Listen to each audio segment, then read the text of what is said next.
safety message for tonight. Safety is important to us as a company. It's important for us, for our employees, and it's important for us, for our customers. So Brian? Thank you, Mark. Welcome everybody again. I just want to take a quick minute on safety. So a couple things to highlight. So I think most of you came in through the front door. That's our primary exit. We also have a couple of other exits identified. Two of them are right behind me, one on each side. And then we have another one in that back corner, as well as through this hallway and down to the left you'll see it's clearly marked. So in the event of emergency, those are your exits. If one of them are blocked, we have several different ways out of the building. The other thing I'll just note, so I've asked Chris Polk on my team, standing up over there. He will be our emergency contact. If any emergencies arise, he'll be calling 911 for us. So as Mark said, we want to make sure we just had a quick safety message. As DTE, we have a saying that we're 200% accountable for ourselves and for others. So thank you. Thank you very much. Now I'd like to introduce one of our vice presidents, my boss over public affairs. She's been there over 30 years. She's been a fantastic boss. She cares about the community. Nancy Lee. The next person that I'd like to introduce is the person that's going to kind of give you some background. And her name is Joy Harris, and she's the Senior Vice President of Major Enterprise Projects. We brought our Vice Presidents here today, senior level and Vice President, because this is important to us. We want you to know that this is important because you know that it concerns your property, and you're sometimes concerned about what does it mean long term for your health, for the value of your property, and all of those things. So we want you to know that we think this is important and that we care. So we brought some of the decision makers here tonight to let you hear about this implosion and how we're taking every precaution that we can to make sure that it's safe and that it's done the right way. So Joy Harris, Senior Vice President, thank you. Thanks, Mark. Good evening, everyone. So I'm just going to give you a little bit of background, explain a little bit as to why we're proceeding with the demolition, and then I'm going to turn it over to Tim Baker. Tim is from AECOM, and AECOM, they serve as our owner's engineer, so he's going to go through some of the technical details, and then we'll have a Q&A thereafter, all right? So Connors Creek, the plant, served this area, this city, for many, many years. And we have arrived at the time when we need to demolish it. It was an integral part of the growth around the city. We have lots of employees that worked in the facility. So it's an important part of our history. It's an important part of the city's history. But we've now arrived at its time to bring the plant down. We have traded, if you will, traded land with the city of Detroit. So we are going to convey a portion of the plant that is currently occupied by the power plant. That land will be conveyed to the city. And that conveyance is scheduled to take place next year. So we have to bring down the plan in preparation to turn over that property to the city. In exchange, we received similar sized lots, parcels across the city, which we'll use to reinforce our infrastructure, increase our reliability, our resiliency of our electric grid, and we're also considering placement for service stations. But some of those decisions are yet to be made, but clearly that property will go to good use for the DTE company. In terms of the demolishing of the plant, what happens thereafter is that we will make it clear, we will return it to brownfield, and that brownfield, as all of you all know, I think at this point, will be used by FCA. Okay? So we've all determined that the time for demolition, based on all of our planning, all of our scheduling. We set the date at December 13th at 9 a.m. December 13th, that's a Friday, at 9 a.m. in the morning. And that is contingent upon receiving the demolition permit from the city of Detroit. We have already filed that permit, waiting their reply. We've responded to a few questions yet today, and we don't anticipate any difficulty getting the permit for demolition. Obviously, safety is our #1 priority. As you heard Mark and also Brian say, that safety is paramount to us. And we want to make sure that you're safe, our employees are safe, the surrounding community is safe. So we're taking extra steps to ensure that protections are in place when we activate the explosive felling and thereafter. So we've got processes in place. We've engaged subject matter experts to advise us and to execute a solid plan to leverage what is called explosive felling to actually bring the plant down. And Tim will go into more detail as to what that means. But know that we have reviewed and modeled this entire process and have a clear understanding of what we expect and contingencies in place if, in the unlikely event, there is something abnormal that takes place, okay? And at this point, I'll turn it over to Tim, and he'll kind of walk through community impacts. Maybe we need a different mic. Yeah, he'll walk through some of the community impacts. He'll to you, as I stated before, exactly what we mean by explosive felling and what you can expect before, during, and after. Great, thank you, Joy. Yes, Joy mentioned Tim with AECOM, and we have done a number of projects and been involved in a number of projects here in the Detroit area for many decades. Some of you, I'm sure most of you are familiar with the 40 Hour project, your wastewater treatment plant, and many other projects in this area. As Joy mentioned, I am our subject matter expert for AECOM for decommissioning and demolition projects. So we are involved in projects like this all around the country and in the world.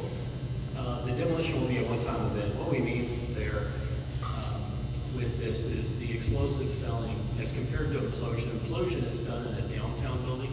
Concrete reinforced buildings are constructed in a different manner than a power plant that's steel frame. And an implosion occurs from the inside of the building out. Causes the buildings, need me to speak up a little bit? Yes. Great. So it causes the building to fall into itself, thus the word implosion. Whereas this explosive felling is more along the lines of a three-legged stool, and you use explosives to take the leg out of one of the legs of the stool and it falls over. Because it's a steel frame structure, it's not going to implode in on itself. So that's the difference between implosion and explosive felling.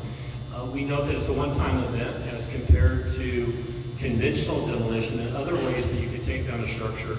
You're all familiar probably with the wrecking ball that was replaced decades ago by, now we have these high-reach excavators with specialty attachments that can reach up 100, 200 feet to demolish structures. And there's other ways to bring down massive structures.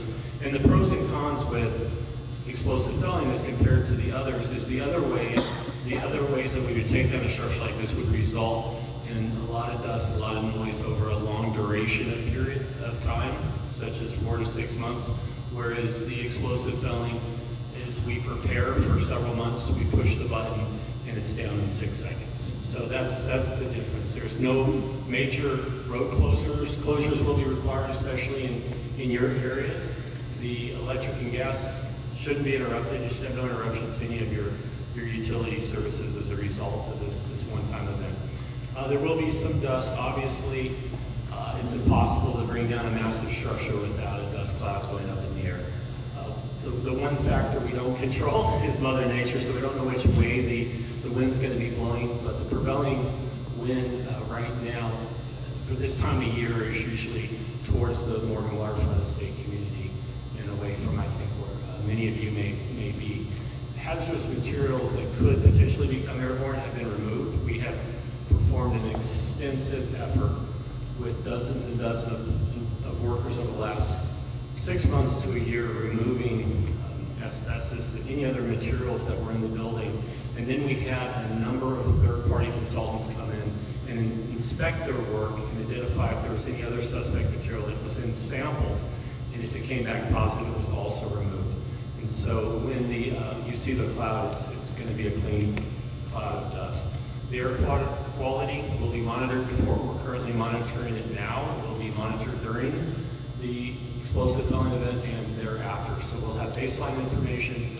We'll have information showing what's in the dust cloud, and we'll have that information after the event. Currently, we have air monitoring stations around the site, and we've been even monitoring dust from truck traffic and some of the smaller demolition events. So when we get some type of information back that one corner of the site is getting a little dusty, we just call the contractor and they go over there and address it immediately. The high water dust suppression fans, these look like snow blowing machines.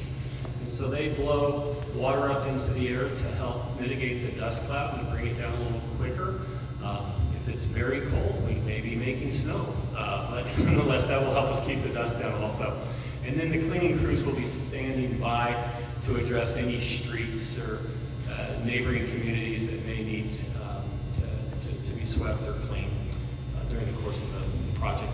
What you're seeing here in the middle of this circle is the Connors Creek Power Plant. And it's a 1,000-foot radius is the line that goes around it. And that's what we call our exclusion zone.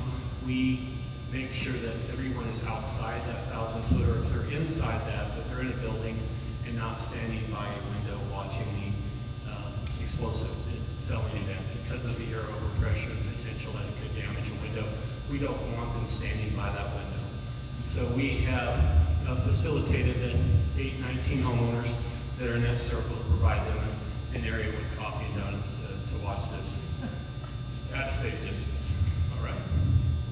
And here are the communities. You can see Jefferson Village there. I mentioned Morgan Waterfront Estate. That's unfortunately or fortunately this time of year, that's the prevailing wind direction. And then Claire Point behind it across the water. Great. What you could expect to experience. Well, if you're in the 1,000-foot radius, I'll go through that really quick because I doubt that anyone here is in the 1,000-foot radius. We've met with that community, great. But it's going to be a little louder, a little dustier. You may even feel some vibration if you're within that 1,000-foot perimeter. And that vibration will be similar to a passing train. Now, if you're outside that 1,000-foot, as I mentioned before, that dust cloud is really dependent upon the direction the wind's blowing, if it reaches your neighborhood or not. You'll hear a boom. You probably are not going to feel any type of ground movement. If you think you did, it's more likely the air pressure from the explosive filling and not the ground itself. And the vibration is very minimal. It will dissipate quickly. So how to prepare? Really common sense. You want to make sure that you roll up your windows and close your doors during the event in case the dust cloud's moving your way. We've had people show up in their convertibles, left the top down, and they were at the closest spot in the viewing area, and unfortunately the cloud went over their vehicle. So you don't want to be in that situation.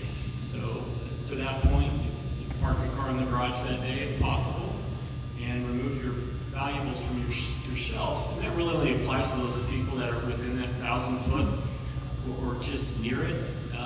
They may feel a little vibration in their home. We don't want any valuable material that's heirlooms or things of that nature on a shelf just falling off because of that shaking.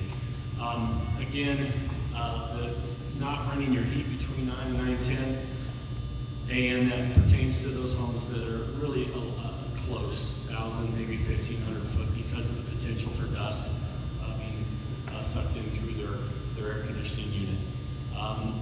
We are providing some plastic sheets, though, if people want them next to the site. If they want to take that extra precaution, they can turn off those air conditioning heating units and cover their intakes. But during the demolition time, again, we're not going to allow anybody within the 1,000-foot perimeter. And if people would like to come here during the event, they can.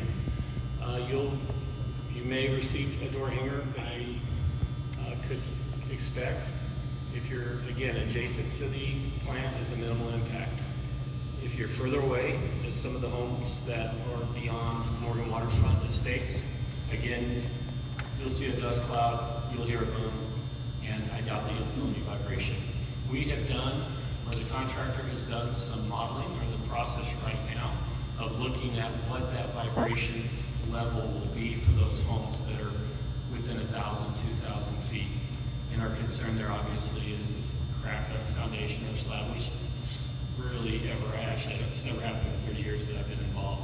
So currently we're actually looking at those houses in the nearby area, performing inspections just to point out little things, and then we'll point out again when we're done for those homes that are within that 1,000 foot.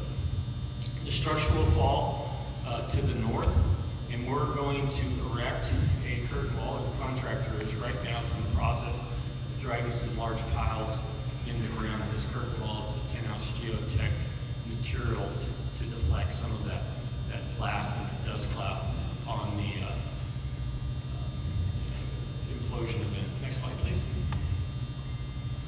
So, for those who have driven by the site, you'll see that most of the ancillary structures, there was a coal conveyor bridge that went across the canal, and some other transfer houses have been removed. So, at this point, you'll really only see the powerhouse and the intake structure. A lot of the other buildings have been removed.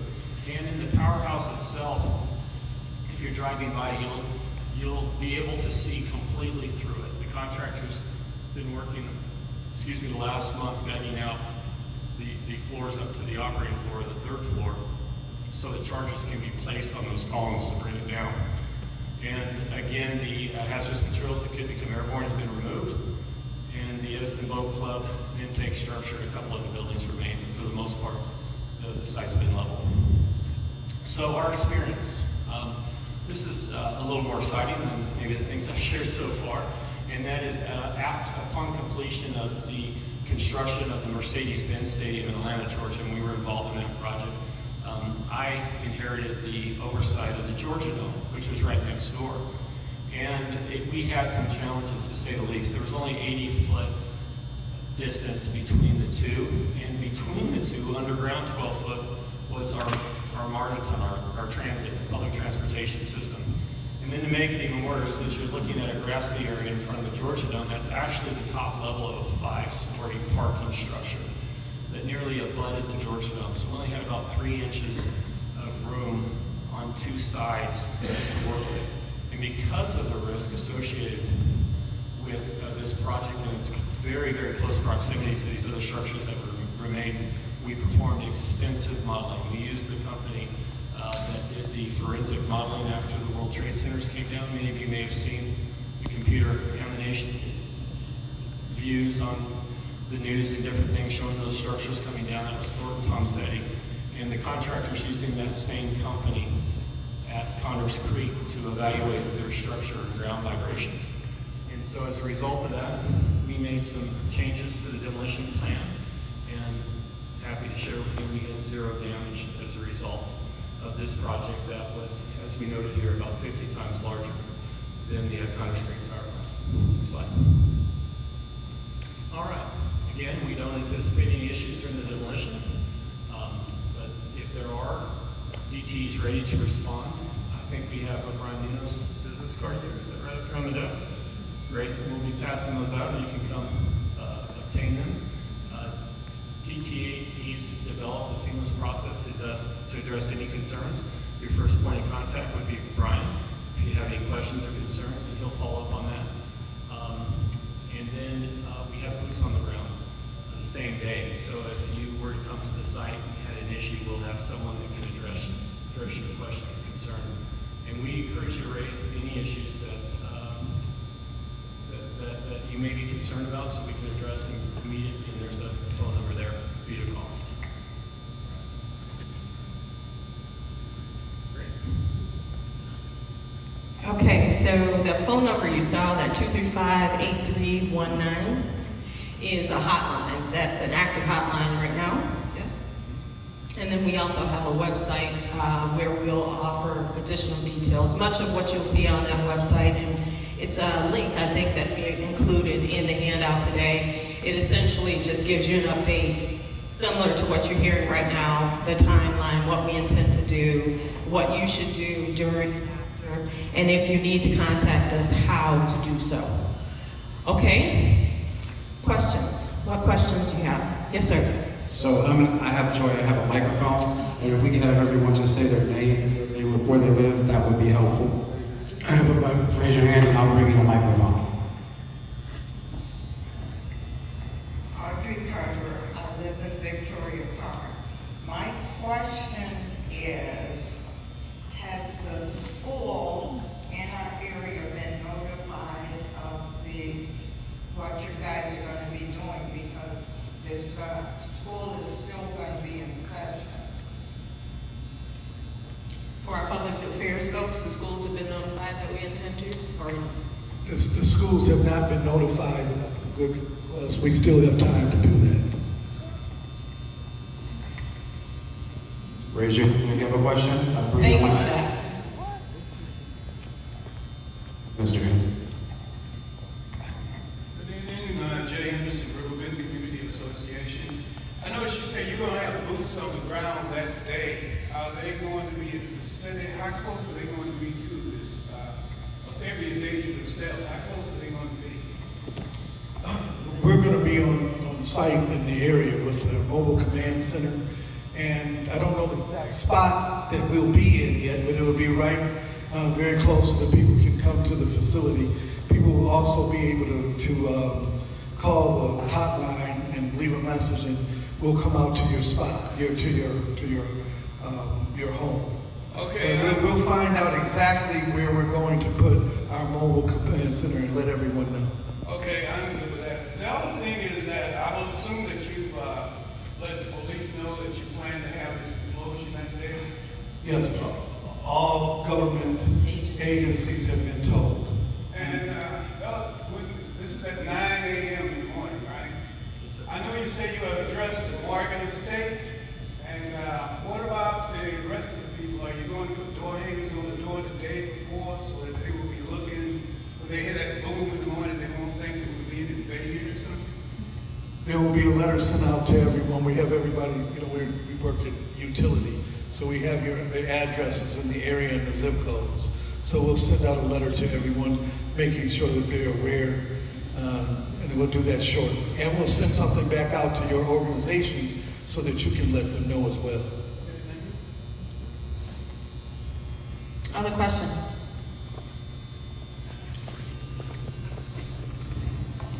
Hello, my name is Sana, and I live in Jefferson Chalmers, which a little ways from this area. My question is, if something should fall off the shelf and break, the hotline, you call the hotline and leave a message, and then possibly somebody will call you back, or you send out claim forms, or how does that work? So our intention is to have, during critical periods of this phase, to have an agent, someone that you can actually talk to, a live person on the other end of the phone, that can take down your information. We've established a claims process with our service provider. Our intent, though, is to get back to you within 24 hours to let you know, one, we've received your claim, we understand and confirm the details of your claim, and then we are working with our service provider to establish a suitable service level based on the claim. If it's a minor broken piece of, let's call it a vase, that will require attention that we could turn around fairly shortly. If for some reason there's a broken window, we will make safe and then work with the homeowner to make sure that it gets repaired properly. Does that make sense? Okay. And the other question, two questions actually. So I have a boiler, and you're saying that the power should be turned off. What is that for, the forced air heaters, or? And I also have window air conditioners. So you're saying those need to be covered, or? And what are you saying? I didn't get that clearly. Yeah, the distance that you're at, the cloud will be very dissipated if the prevailing wind for some reason this time of year was to change and go directly towards your home. The distance that you're at would be very minor. So we're not strongly encouraging that you shut things off and cover them up. But if you wanted to take that for caution. If you have an intake that's drawing air in from outside and you're concerned about a minuscule amount of dust maybe getting in your home, you can always turn that off just for a little bit, cover it with a piece of plastic that we're going to provide if that'll make you feel more comfortable at that distance. But we feel pretty confident that you're that far away, you're not going to see too much dust. Okay, and then I'm sorry, maybe I'm talking too loudly. You're saying that it'll take. Yeah, it keeps cutting out. Go ahead, I can hear you. So if it takes 10 minutes for the implosion. It takes 6 seconds. 6 seconds. And so then what will happen after that? And how long will it be before the entire site is cleared? And how long will it be before the particulate matter that comes from the implosion will have dissipated? And then how will it affect the fish in the water? Yeah, great question. So, 6 seconds for the building to come down. No more than 15 to 20, 25 seconds for the clouds to dissipate. And as far as the impact to the fish or any wildlife in the area, there's none. The material, again, hazardous material has been removed. What you're seeing is a dust cloud from concrete material, maybe some masonry. It's pretty benign. Oh, excuse me, I'm sorry, 15 to 20 seconds for the cloud. And then the site, 15 to 20 minutes for the cloud, or 15 to 20 seconds, I'm sorry, for the cloud. And then your other question was how long to remove the material and to complete the demolition activities. Another 2 months thereafter, 2.5 months max. Yes, sir. Hi, my name is Michael. I live in the apartments at Gray Haven. As far as I know, nobody at Gray Haven knows anything about this. 99% of the people who live around here know nothing about this. This is happening in 3 weeks. And you're saying the only thing that you're going to do is send out letters to addresses that you have on file? Is there any other plans to do any other kind of notification? Yes, we actually have a press release to accompany it that will have the same information in it that you're hearing today.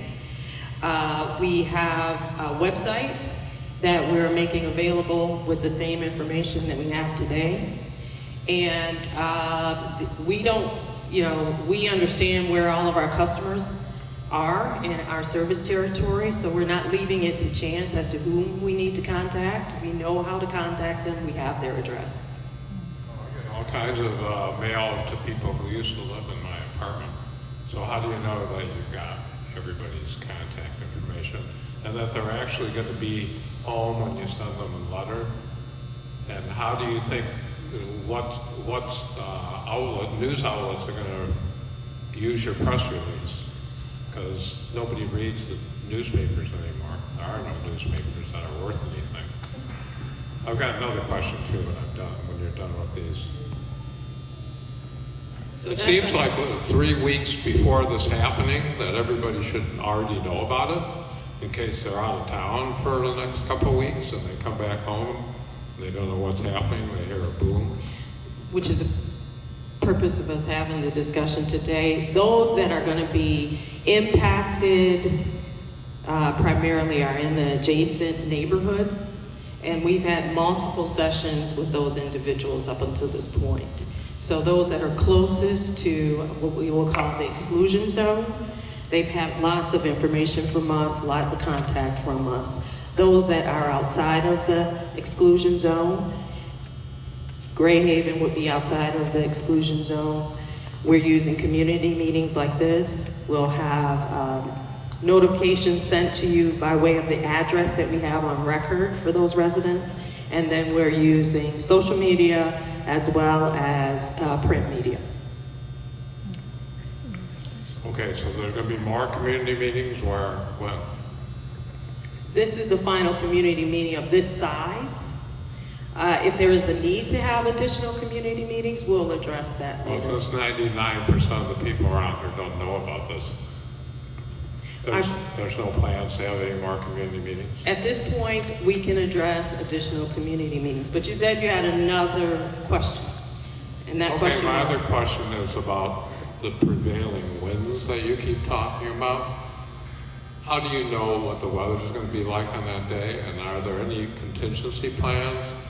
Could the weather be unfavorable to your plans if the wind is blowing 50 miles an hour in a different direction? Or there's 9 inches of snow like there was a week ago? Or some other, weather issue? Are there any plans to, anything weather-wise that would make you change the date or rethink your plans? Yeah, good question. So if it was very low cloud coverage, we may delay it for a little bit just because of the air overpressures increase as a result of that. If it's windier, that's actually more favorable. Oh, I'm sorry. Can you hear me now? Sorry about that.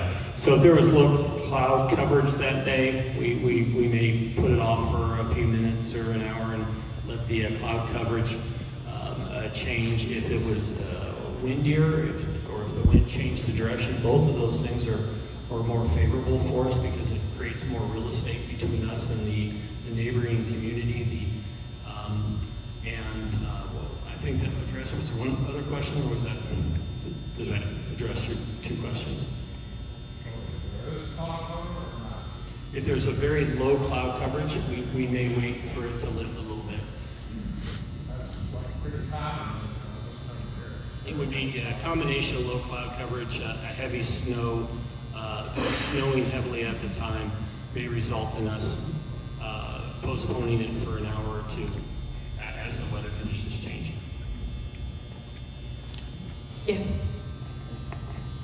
Hello, I'm Jocelyn Harris, a resident of Jeff Chalmers, and so glad that you are having this meeting. Although I didn't eat the delicious dinner, I still thank you for the opportunity. The fact is that we've got more neighbors than are represented here.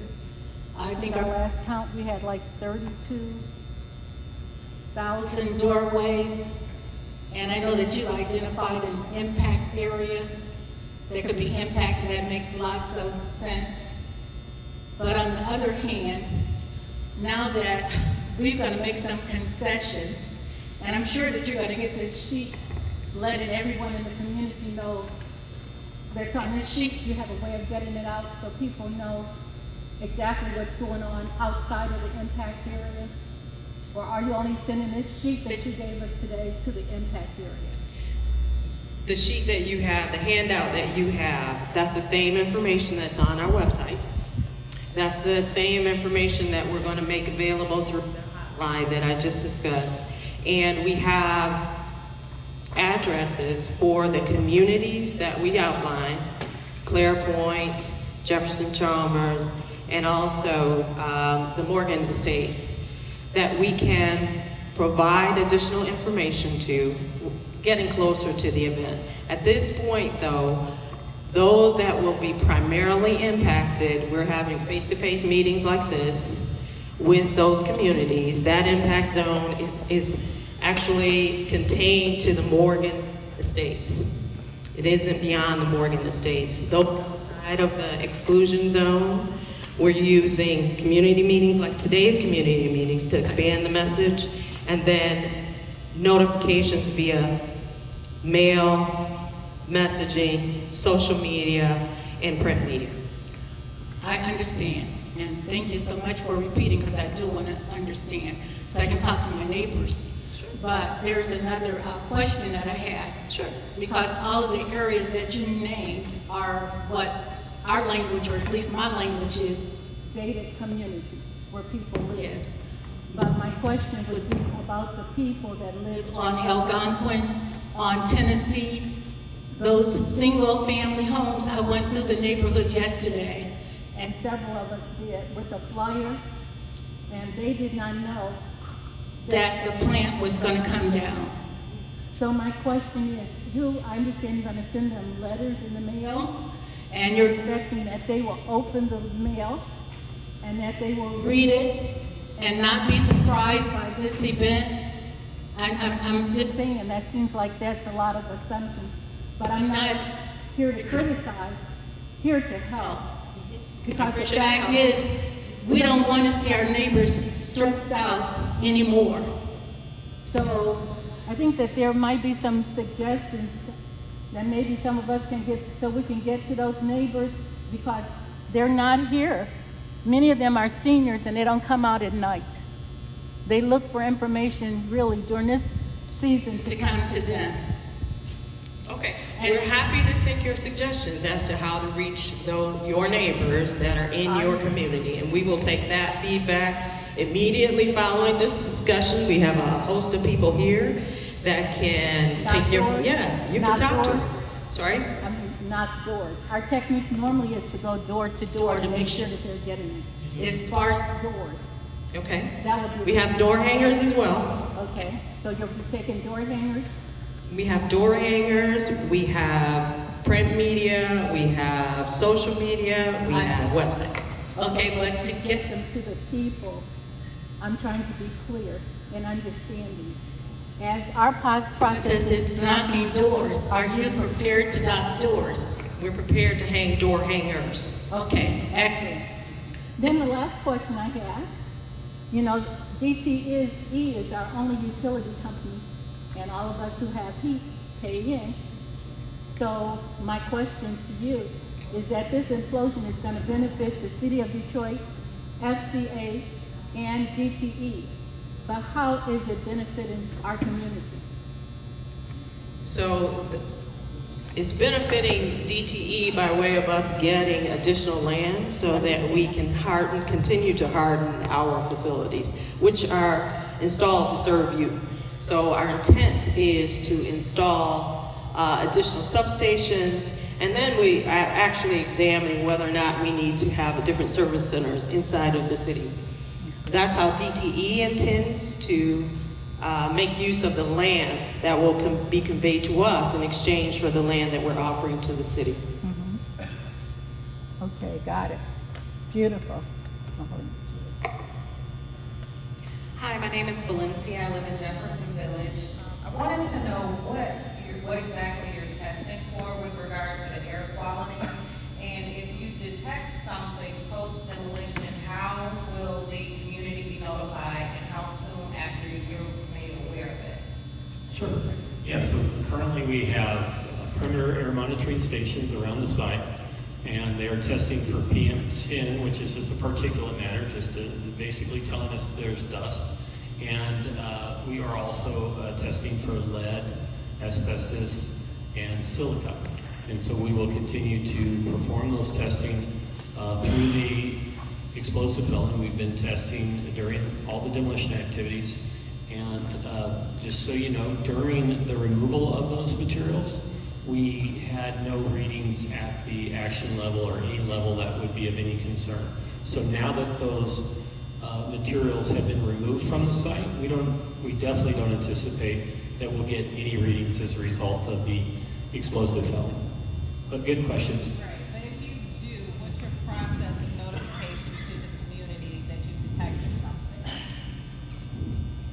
I think it's a good question. While we don't have any anticipation that we will experience it, what we are establishing is our response plan is that in the unlikely event, what is the most likely community that will be impacted?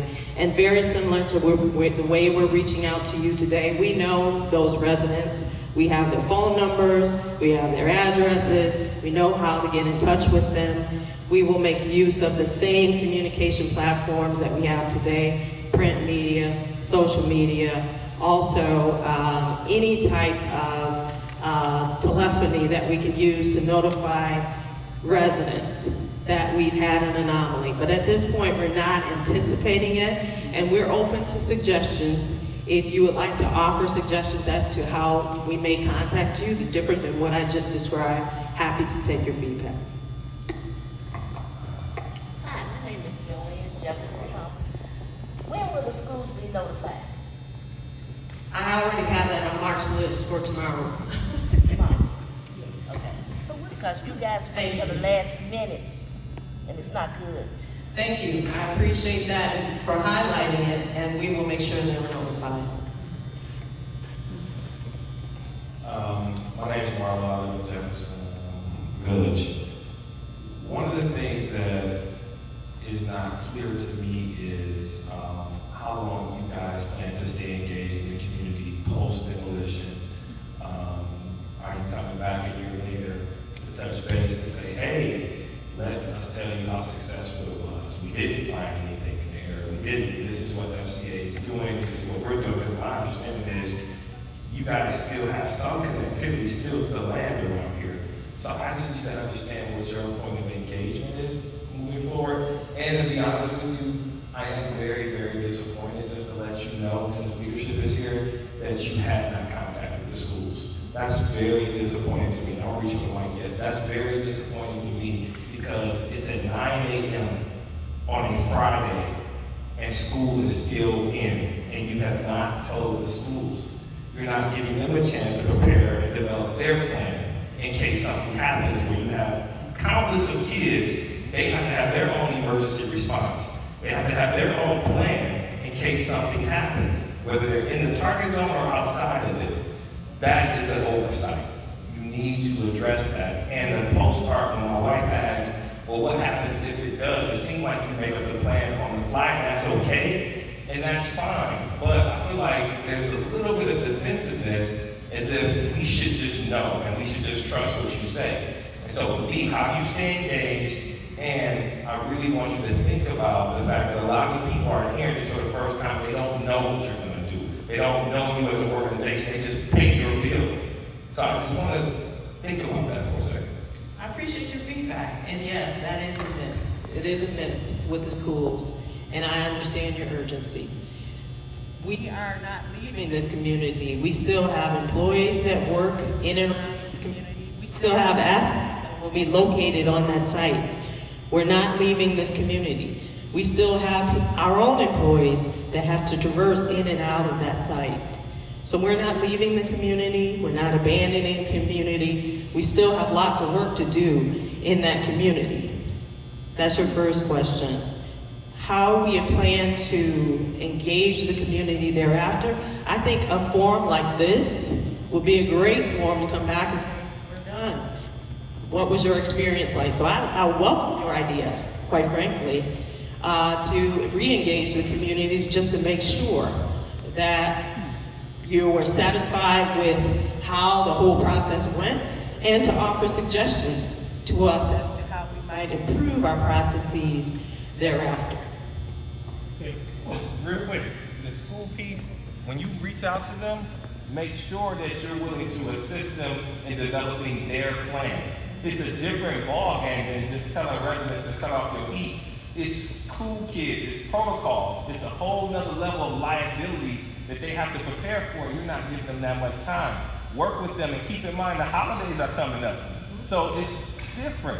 You gotta get on that. I appreciate that. I will just offer to you, the schools are well outside of the exclusion zone. They're not inside the exclusion zone. But we certainly are sensitive to the fact that yes, it is a school day. Yes, that their resource requirements are very different than a homeowner. I appreciate that. Thank you. And let me say this, one thing that we've done, the city of Detroit, the fire department, all government agencies have been notified and sitting down with us and letting us know what needs to be done, how they're doing it, and there is a permit process or a process that we're going through that all city agencies know about it, the health department and others. So we're not doing this by ourselves in a vacuum. We are sitting with the proper authority, the Eagle, which is the whole DEQ, and tonight we have Letty from the District 4 here that's hearing these things. So we're going to work together to make sure that this is done right, and we have taken steps and precautions to make sure that the city is notified. The city is notified, but I don't want to miss the gentleman's point. It's a good point. Yes, it is. It's a good point, and we will take that back. Thank you. I have a quick question. In regards to the schools, is there any reason why you maybe do not do this on a Saturday or Sunday? Since the schools are kind of a game changer to me. Not really, but you're anticipating how the winds are going to be blowing and what might happen to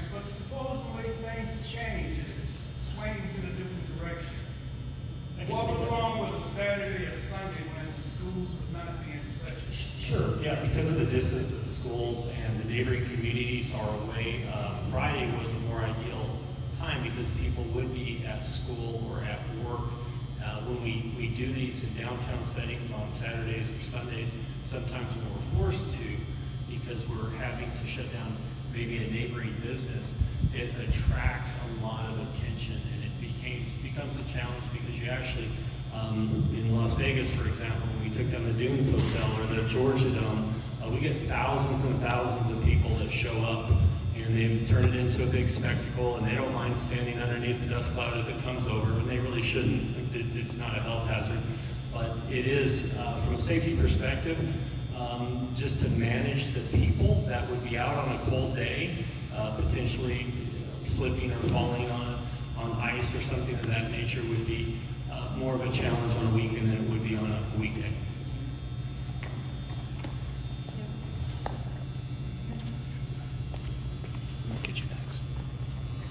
I have a question about the engagement, as the gentleman mentioned. How long will you be testing for the particulate matter that will be present after the demolition? Yeah, so we have been testing for some time, and we will continue through the duration of the demolition project. So when the mass demolition activities are complete and we're only performing backfill and compaction activities, we'll no longer have a need to perform any testing. So what is that, 4 months, 5 months, 6 months, a year? At least another month, potentially 2 after the explosive felling event, while we're sizing and sorting the material and hauling it off-site. So once everything is sorted, then you will stop testing for particulate matter? That is correct. And how can we get data about the particulate matter after you finish? How will we know that there's no remaining particulate matter that might be harmful? Let me make sure I'm understanding your question. So after we're done with the site? Yeah. So when you say, okay, we've cleared everything away, everything's good, then will we be able to access the data about the testing that you've done? Oh, to the show that testing results? Yes. Yes. We Okay. will make those results available. Okay, and how will that be done? We have established the hotline, and we'll make them available by request. Okay, Chrysler will build on the brownfield, is that right? It's a brownfield for us, and Chrysler has plans for that facility. But we're conveying the land to the city of Detroit. You know, I really don't know, but how long will it be classified as a brownfield? And what will be done to stabilize the land when Fiat Chrysler comes to work with the land or build whatever they're going to build? Will whatever was left in the ground be left there to be stirred up? Or what will stabilize the ground? Do you want to I think you're talking about compaction and what we intend to do after demolition. It'll be compacted and leveled. Is that your question? And how long will it be? When will it not be a brownfield? I'm sorry, I couldn't hear you. How long? When will the brownfield designation no longer be in existence? Oh, so I think it would be February, March when they hand it over to the new owner. So once it's handed over, it will no longer be a brownfield? Well, she was just classifying that as a brownfield is usually demolition to 2 foot below grade, whereas a greenfield, you would be approaching the project in such a way as you were putting back farming or something of that nature. So it's going to be an industrial site. It's an industrial site. It will remain an industrial site. So no toxic matter will be remaining. It's an industrial site, so it's going to remain an industrial site. I'm struggling to see how to answer your question. Okay. It's going to be classified for industrial use. This might seem a little bit like a follow-up to that. Greg Newsom, I'm actually over on Cadillac, on the other side of the plant. First off, I wanted to mention, a lot of times it feels like Detroit Enterprise Academy over there on the corner gets missed. So I just wanted to lift them up. Thank you. They weren't contacted in many ways by FCA, so I want to make sure they're on the radar. Appreciate that. The other concern that I had is, and you mentioned briefly the history of the land, and so this was Seven Sisters, right? So there were 7 stacks there that were demolished, I believe, in the 90s. So in '96, and I believe it was a coal plant. And I've been doing a lot of research about what they call ash pools, and concerned about the demolition site from the previous plant, and what the vibrations and how the implosion of this plant would impact the remaining toxic materials that are there from the previous demolition. Yeah, so I can address this. So the previous demolition work was approached similar to this, and as far as residual ash and those types of materials, they have been removed from the site, and or currently a couple areas will be excavated and removed during the course of this project. Okay. Let me make sure that it's clear as to what is going, that facility, once we're done with it, what it's going to be used for. It's going to be a parking lot, just a parking lot. Nothing more than a parking lot at this point. There is, I don't know of any other intent behind a parking lot. You got a puzzled look. Did I answer your question? So when you put the concrete on the ground, then that will compact. Yeah, it's going to be compacted, and then, and I can't speak to FCA's plans, but typically a parking lot, it will either be concrete, asphalt, some material that will go on top of the level land. Does that make sense? Yes. Other questions?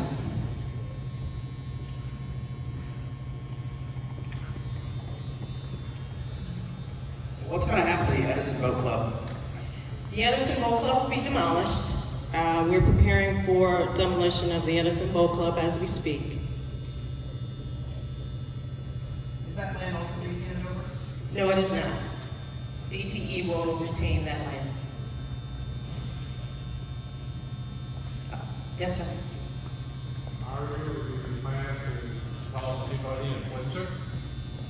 We notify the Coast Guard, we notify international parties as well, yes, that we intend to do this explosive filling.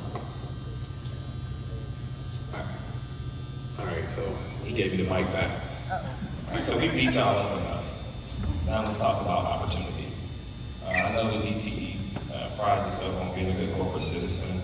I'm familiar with your work. I would think that with all the strategic neighborhood work going on, the work in Jeff Chalmers, just the momentum that's happening in the city, this might be a great opportunity for you on the community benefits side of things. I anticipate there being a couple of different pathways and lanes for you to not necessarily just have to write checks, but to deploy resources. Jefferson is still a work in progress. The neighborhoods that are disconnected sometimes still need support. And I would just ask if you're thinking about ways that you can leave something behind, like a legacy project, something you can put your name and logo on, other than saying, hey, we can strengthen our infrastructure.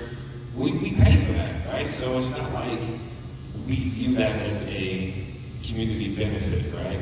So for me, again, now we're speaking on the positive side, you know, what can you anticipate? What type of support do you need? I'm willing to offer ideas and support. And then also, how can you deploy your massive engaged workforce into our communities to help stay connected? Because to me, that feels more like a long-term engagement strategy to show the visibility of boots on the ground and you deploying your resources. So can you talk about that? So we routinely engage in volunteerism in the community across our service territory, not just when we're taking down power plants, but when we're just in our normal day, in our normal course of work. And as you know, through the foundation, we're active in the community, supporting the city and the residents of the city not only in just bolstering our infrastructure, but actually addressing infrastructure in and around the city, engaging in community projects in several neighborhoods across our service territory. So we are not leaving this community. We have a presence. We've been here for 150 years. We're not going anywhere. I've worked for the company for 31 years in total. And I can tell you, I'm proud of what our company is doing in supporting of my home city. And I'm excited about the continued plans that we're putting in place to make sure that this city continues to grow, is vibrant, and also its residents can feel very proud to be Detroiters. So I don't think, go ahead. Thank you. From a macro perspective, I'm talking about this community. Like, shrink it, get narrow, get targeted, and if you don't have it, that's cool. Let's talk about it. But what I'm saying is that I've worked in foundation at the highest level. You've given me talking points, and that's okay. I'm saying shrink. I want you to think about what the opportunity is for the fact that you have people here who don't want to push back. They're just concerned, and they want that more intimate relationship because it's happening in their neighborhood. To be honest with you, it's kind of scary. Even though you're describing what's happening, and you're guaranteeing people that it's going to be okay, it's still scary for people. I mean, power plants, energy stacks, right? And so we just want to have that ongoing intimacy when you're not doing that. And do you see an opportunity? No, it's okay. We'll continue to work with our neighborhoods across our service territory. So your point taken. I'll bring that back to our organization, but at this point, what I offer to you is, I would say, it is not divergence from what we are already intending to do. We engage our communities routinely, and we continue to do so and plan to do so long into the future. One last question. First of all, I'm in charge of outreach, and our outreach team is everywhere trying to learn what we need to do and help the community. Southeast is going to be benefit from our foundation and some of the work we've done. You've heard about what we've done at Randolph. If you haven't heard that, we changed Randolph into a vocational institution that is alive and well. We put $10 million into that institution, and now we're taking our sites and putting it in Southeastern, something that is in this area. We work every day to look for projects and programs, especially where we have assets. We are here 150 years old. We are not going anywhere. We're going to continue to build this neighborhood as we can. We have a philosophy of neighborhood. Stand up, Ryan. He's in charge of neighborhood development for public affairs. The vice president of public affairs is here, Nancy Moody. That's because we have a commitment to this neighborhood. So you'll start to see more projects and things that we've done. I don't have a list of all the stuff that we've done in the neighborhood, but people know we give money all the time from our foundation to different areas of the city, different causes. You can ask ECN, Donnie Gibbons was just here. We support them in the neighborhood with dollars to help them. Brother, I was giving you a chance to tell people who don't know. And that's what I wanted to do. I know what y'all do, man. I'm trying to give you another path than just get beat up. Yeah. Don't be defensive, though. No, I'm not defensive. I'm just proud of what I can say that we do. Jay Henderson knows that we're in the neighborhood, and we talk about some of the things that we can do. There are more questions. We don't need any more PR. Well, he asked, and I wanted to give it to him. So thank you. Okay. Yes. My name is John Holston. I live on, the microphone keeps going. I live on Tennessee Record Mine for a point. I'm not in a 1,000 mile or 1,000 foot radius, but I'm pretty close. It sounds like you guys have planned for all the contingencies. You've worked it out. You made models of the dust cloud. I saw a seismologist guy. I'm not sure where he disappeared to. I respect that you guys have done the background work. I was hoping someone from SBA would be here to explain why we're going from an ugly power plant with dirt roads that looks like hell to a parking lot this is riverfront property. And I understand that you guys negotiated a deal with the city to get other land, and the city negotiated a deal with FCA. It's not on you. It really seems like a waste of what our community could be using as a resource to have FCA coming in with their caravan of cars, driving horribly like they do on Connor to park on the water. That sounds like a bad deal. But what's there is a bad deal already anyway. So I appreciate that it's being moved on. It sounds like the contingency plan for the controlled explosion has been made. I appreciate that. Hopefully a parking lot's better than giant plant not used. It's just too bad you couldn't find a better use of that property rather than giving it to the city. And it's just Appreciate your comment. Thank you. Yes. Sir, I'm Letty Azar. I'm the district floor manager with the Department of Neighborhoods from the mayor's office. So unless FCA's plan has changed, my understanding of it is they will be storing the cars that they're assembling at that lot. So it won't be employee traffic. You won't have car by car traffic. It'll be car haulers.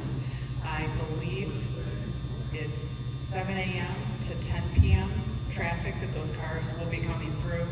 And 20 acres, correct me if I'm wrong, right off the riverfront are not going to. No, correct. those are not. So The riverfront the property remains with DTE. Correct. So again, my issue is not with DTE, but with the city and FCA. I don't want car traffic. And those car haulers, they don't drive the speed limit either. And those car caravans that go from FCA Connor Creek to the wine plant drive like bats out of hell and run people off the road. I ride my bike to work. I'm already getting pushed off the road when I go down for it by the shipping company and their 18-wheelers. It's stressing to think that there's going to be even more traffic. I mean, this really was a prime opportunity to do something, maybe thinking of it a lot, other than a parking lot. And I see Tom Hardiman, I don't know, because I know you've been in meetings more recently with FCA than I am. If you know any more about the long-term use and traffic patterns. No, but we discussed the traffic patterns because some of the concerns that were raised at the meeting, the NAC meeting, was the concern of trucks coming down the road. My name is Tom Hardiman. Sit on the committee with the NAC, and we discussed that issue regarding traffic. And one of the concerns that we've had even prior to Chrysler or FCA coming in, we had that concern because of the trucks currently going down through and the challenges that bike riders are facing right now. And so we addressed that issue extensively, and so they were trying to recreate traffic patterns so that it would have the minimal impact to the citizens in the community. And one of the other things I like to point out is that, you know, we continue to talk about our community. We have a junkyard on fruit. I would much rather have FCA. Yeah, it's an eyesore.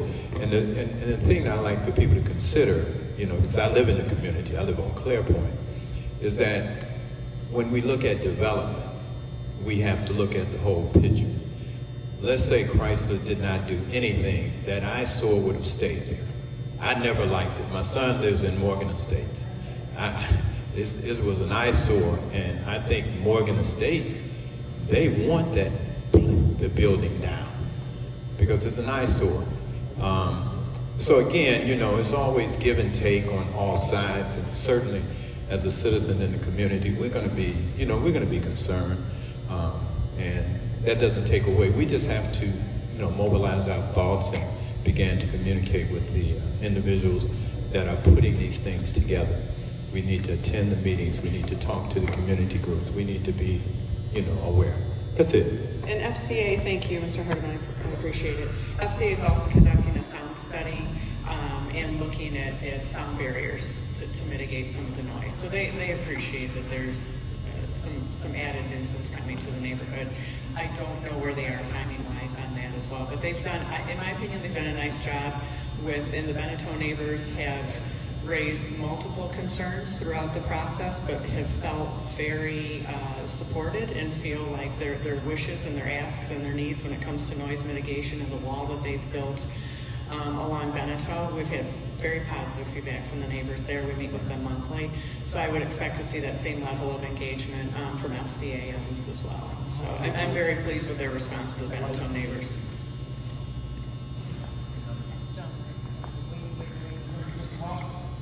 I'm Bob Sisler. I'm over on Ashland, but I wanted you to be aware of there's a preschool that's right adjacent to this building, and those kids are in there.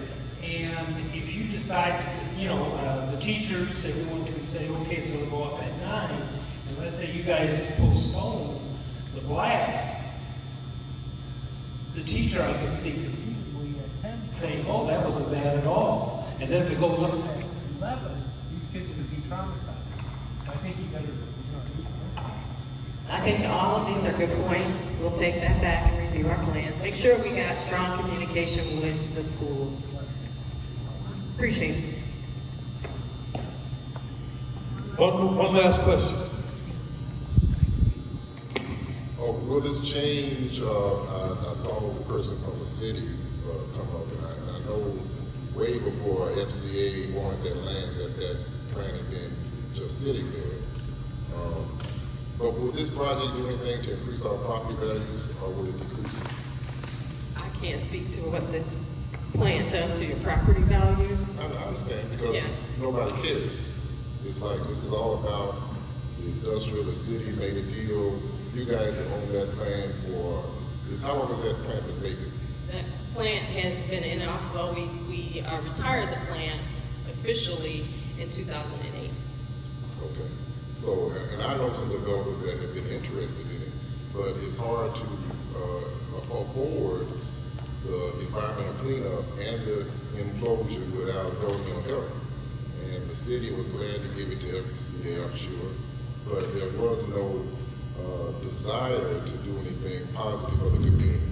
And it's done deal, so I'm just my primary real estate, and I understand the difficulty right now of getting mortgages on the property in the inner city because the values are being depreciated. And this is not doing anything to appreciate the value. We did a lot of, let's say, engagement to try to encourage developers to get involved in how to redevelop that land once the power plant was taken down. With that, a lot of that work happened long before full arrangement with FCA. And you probably noticed if you lived in the area, we had hosted a lot of activities there, a lot of community events there, just to encourage development in this area. All I can say is it was probably a little early in the, I will say, regrowth and redevelopment of the city at this point, but we are taking the plant down now. It's been, I would say, deactivated, for lack of a better term for you all to understand, for 11 years. And it's past its time, so it's time for us to take it down. We'd like to thank you for your, for being here tonight. One more Yes. I question. just wanted to address because of the concerns about FCA. I just want everyone to know that FCA, we negotiated with FCA and they invested $36 million in the neighborhoods for the expansion of the plant. We've talked about those issues that I hear today. talked about the concerns about property values. We talked about the concerns with air quality. And so we sit on a committee now that deals with the air quality. Because when they build a new plant, we wanted to figure out, you know, is it going to be cleaner air? Because, you know, we live in the neighborhood. And so we said they have an environmental expert to come out. They're going to do testing, and they said it would be the cleanest plant in the entire country, not just in the state of Michigan, but in the entire country. And the other thing is that when you talk about schools, they heard our voices when we said we wanted investment in the schools. We wanted investment for our young people. And on the Benetal site, right behind where they're building right off of Mac and St. James, that was the individuals there that lived in the neighborhood. They negotiated, I think, one of the best outcomes for their community because they put a nice wall up. They're going to put a mural up. They're going to put some other amenities for children in the neighborhood because they said their children didn't have anything to do. And so I don't want anyone to think that crisis is coming in and the neighbors, the citizens in our communities are not engaged. We were engaged. We listened to the citizens. We took the voices of our citizens, the people who talked to us. We took it back to FCA, and they came up with that fund. That was a city and FCA combined situation. But again, the more we come out to forums and listen to what's going on, I think we'll be more aware. Thank you.